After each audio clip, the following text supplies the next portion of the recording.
Jejak kasus berujung hukuman, Anies keruk Kalimampang hingga tuntas. Nilai bahwa berdasarkan uraian fakta-fakta yang ada, bahwa Gubernur DKI Jakarta yang lebih tepat untuk diajukan gugatan.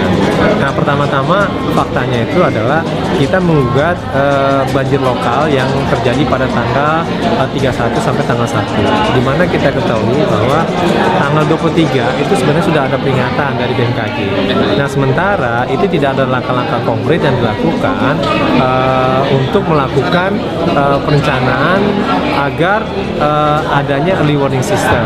Dari Bapak Anies Baswedan sebagai gubernur, dan yang begitu menyedihkan apa yang dulu menjadi capaian dari Pak Jokowi, dari Pak Ahok, dari Pak Jarot, ternyata hal-hal yang positif untuk rakyat itu banyak yang tidak dilanjutkan. Contoh pembuatan taman, RPTRA, dan berbagai hal yang sebenarnya di dalam penataan tata ruang Jakarta itu agar memperhatikan kelestarian alam itu tidak dilakukan dengan baik. Antena anggota kami tidak bisa buka toko, sehingga omset, ya bukan kerugian, omsetnya itu tidak masuk, itu dampak utama.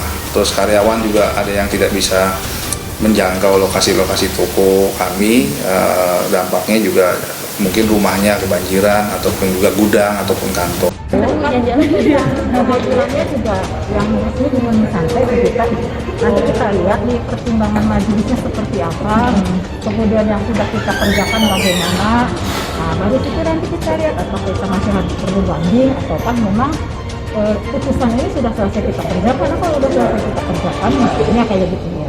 Nanti kita lihat sambil nunggu putusan resminya dikirim. Nah, ini semua berantakan. Timnya Anies ini tidak bisa menjelaskan kepada publik apa yang sudah mereka lakukan untuk mencegah banjir terjadi. Lalu kenapa kemudian kami mengeluarkan rapor merah gitu ya? Kenapa dinobatkan sebagai rapor merah?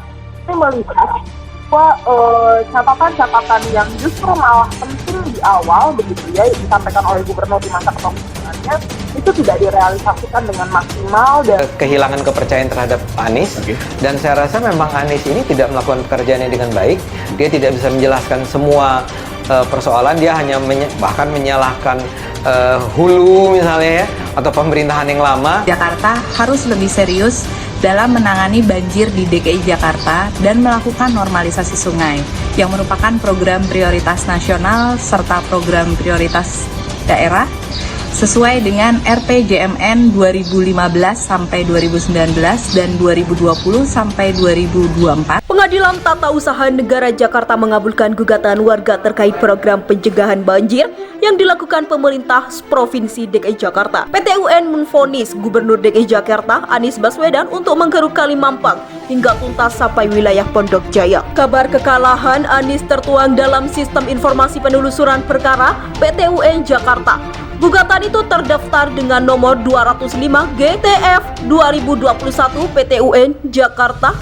Putusan diketuk pada 15 Februari lalu. Dalam putusannya, Majelis Hakim PT UN juga meminta Anies membangun turap sungai di Kelurahan Pelamampang, mewajibkan tergugat untuk mengerjakan pengerukan Kalimampang secara tuntas sampai ke wilayah Pondok Jaya, memproses pembangunan turap sungai di Kelurahan Pelamampang.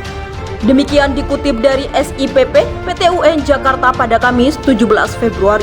Tercatat ada 7 warga yang menggugat. Mereka yakni Andar Santi Puspita, Jenny Lemtiur, Simanjuntak, Gunawan Wibisono, Yusneli Suryadi D. Haji Santi Widianti SE, Firza Safaat Sasmita Wijaja, dan Indra. Semua adalah warga Jakarta yang menjadi korban banjir pada awal 2021. Sebelum menggugat ke PT UN, warga telah mengirimkan surat keberatan administratif pada 5 Maret 2021 kepada Gubernur DKI Jakarta yang kemudian ditanggapi tergugat pada 5 Mei 2021. Setidaknya ada 2 poin yang menjadi permohonan pengaju keberatan kepada Anies. Pertama, meminta segera melaksanakan upaya pencegahan banjir sesuai dengan yang sudah diamanatkan sebagaimana telah dituangkan dalam Perpres nomor 2 tahun 2015 tentang RPJMD 2015 sampai dengan 2019, RPJMD DKI Perda nomor 1 tahun 2014 tentang rencana detail tata ruang dan peraturan zonasi yang Perda dan Perda nomor 1 tahun 2012 tentang rencana tata ruang wilayah 2020-2030 kedua. memberikan ganti kerugian yang dialami pengaju keberatan sesuai dengan yang dituliskan dalam surat. Menurut salah satu tim advokasi warga saat itu, Sugeng Teguh, kerugian 7 korban banjir sebagai pengaju keberatan itu berbeda-beda. Tiap warga jumlah kerugian berbeda kalau dijumlahkan lebih dari 2 miliar. Demikian kata Sugeng.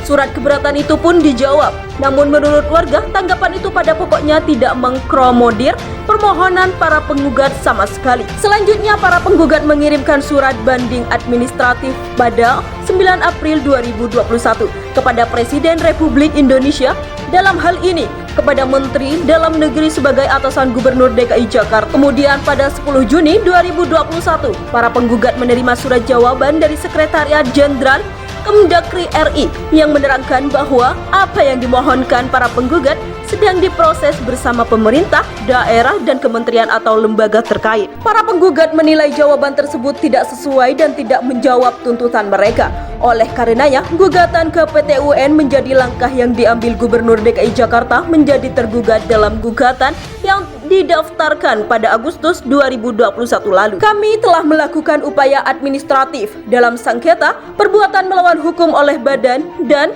pejabat pemerintahan yang kini merupakan kewenangan dari Peradilan Tata Usaha Negara berdasarkan Perma nomor 2 tahun 2019. Karena tak ada tanggapan memadai dari lembaga atau pejabat bersangkutan, kami melanjutkan dengan pengajuan gugatan di PT UN. Demikian kata Sugeng.